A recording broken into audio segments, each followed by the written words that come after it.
Everyone knows the Treaty of Versailles ended World War I, but what if I told you that treaty didn't really end anything at all? What if it simply pressed pause before Europe exploded again 20 years later?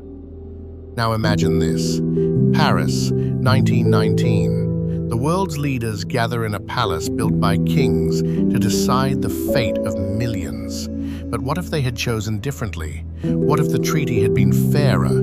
What if Germany hadn't been humiliated? What if peace had actually meant peace? Because in another timeline, the ink on that paper doesn't spark Hitler's rise. It stops him before he ever begins. Let's rewind to the end of World War I. It's 1918. Tens of millions are dead. Entire cities are gone. Empires, German, Russian, Ottoman, Austro-Hungarian, all wiped off the map. And now, the victors gather in Paris to build a new world. But everyone has their own idea of what peace means. US President Woodrow Wilson wants idealism. His famous 14 points promise democracy, open diplomacy, and the right of nations to decide their own fate. But France's Georges Clemenceau doesn't care about ideals. His country has been invaded twice by Germany. He wants safety, revenge, and cash. He says it plainly. Germany must pay. And Britain's David Lloyd George? He's caught in the middle, trying to please voters at home while keeping Europe stable. After 6 brutal months of arguments, the Treaty of Versailles is signed. It's harsh. Germany loses 13% of its territory. Its army is slashed to 100,000 men. Its colonies are handed out like prizes. And worst of all, Article 231, the War Guilt Clause, blames Germany alone for starting the war. Then come the reparations, the equivalent of over $400 billion today. The economy collapses, inflation soars. By 1923, it takes a wheelbarrow of money to buy a loaf of bread. And in the chaos, a bitter veteran named Adolf Hitler finds his moment. Without Versailles, there might be no Hitler, but with it, his path becomes inevitable. Now let's rewrite history. What if Wilson's 14 points actually became reality? What if the Allies chose reconciliation instead of revenge? In this alternate world, Germany still pays, but not to destroy its future. Reparations are smaller, designed to rebuild Europe, not cripple it. There's no war guilt clause, and Germany joins the League of Nations from the start, as a partner, not an outcast. By 1920, the new German Republic stabilizes. Factories reopen, people go back to work. Instead of bitterness, there's relief and even hope. Without economic collapse, the Weimar Republic survives. Hitler remains just a failed artist ranting in beer halls. No Nazi party, no fascist wave sweeping Europe.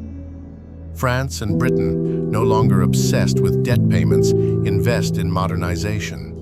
The 1920s become a true European recovery, not just for the victors, but for everyone.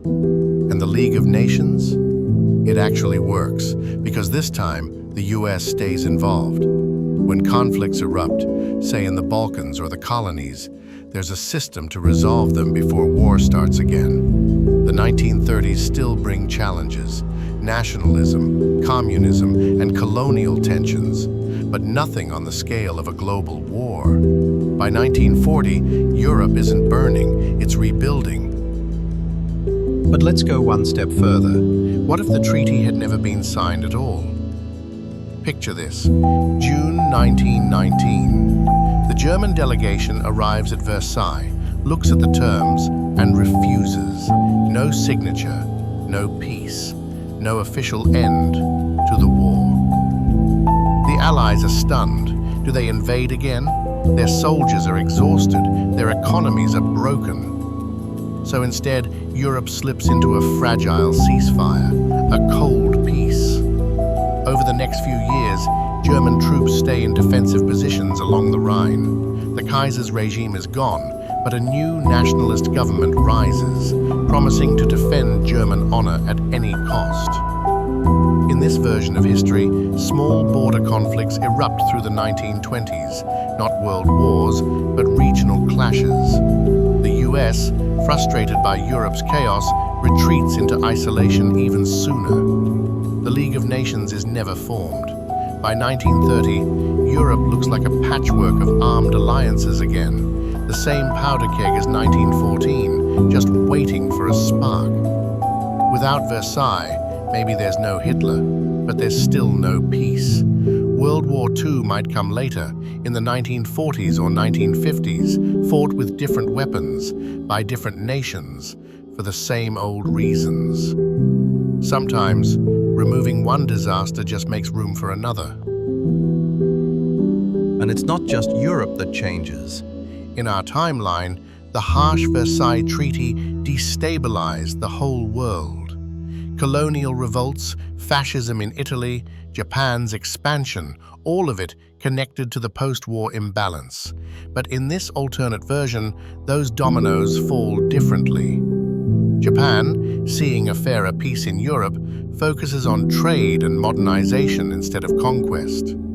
China avoids full-scale invasion until much later, buying time to unify. In the Middle East, where Britain and France carved up the Ottoman Empire, the new League pressures them to allow independence sooner. By mid-century, colonial empires begin transitioning peacefully, not through bloody wars, but negotiated exits. The US, instead of fighting 2 world wars, becomes the century's moral center, not its military enforcer. It invests in technology, culture, and global cooperation. The result? A slower century, but a safer one. Fewer nukes, fewer dictators, more humans growing old without seeing war tear their homes apart. It's easy to look back and imagine we'd have done better. But history isn't written by reason. It's written by fear, pride, and exhaustion. In 1919, the world was too tired to think clearly. The men at Versailles wanted peace, but also revenge. They thought punishing Germany would guarantee safety. Instead, it guaranteed the next catastrophe. The lesson? Peace built on punishment never lasts, and humiliation doesn't heal wounds. How was she to face the Affects onslaught? them. Even today, when nations negotiate peace, in the Middle East, anywhere, These scenes are the ancient ghost history. of Versailles Occurred is in still in the room, 1914. reminding us German that armies, how without peace warning, is had written smashed across matters neutral more Belgium, than invaded how France, war is fought. reached the River Marne only a few miles In another from Paris. world, Versailles was fair. Hitler Out of the never French rose, capital poured the and the French 20th reserves, century became something riding out else, to battle the not enemy in every perfect, vehicle but that could peaceful. move. It's a Famous world we can't taxicab visit, army. but maybe Don't well, it's one it we was can riding still out learn to from. battle.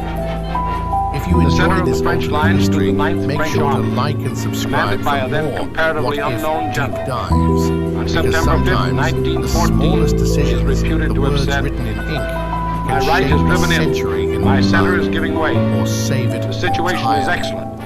I attack."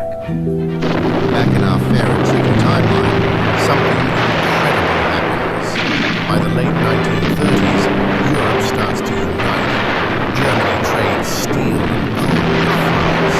Britain mediates disputes instead of fighting them.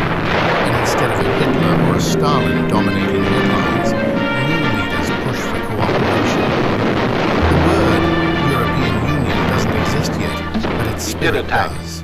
The German Without the onslaught trauma was of checked. World War II, and Paris there's no was saved. Holocaust, no That Cold War comparatively divide. unknown general later The became Soviet commander Union in still chief rises, of all the but Allied with armies. no Nazi Presided invasion, the signing it of the focuses armistice with the inward. defeated Germans on Communism November spreads 11, slower, 1918. contained by stability To this rather general, than the French wars. people erected a monument. By 1950, the first Marshal European Ferdinand Assembly is Foch. formed, not His in motto Brussels but was, in Geneva. "Attack.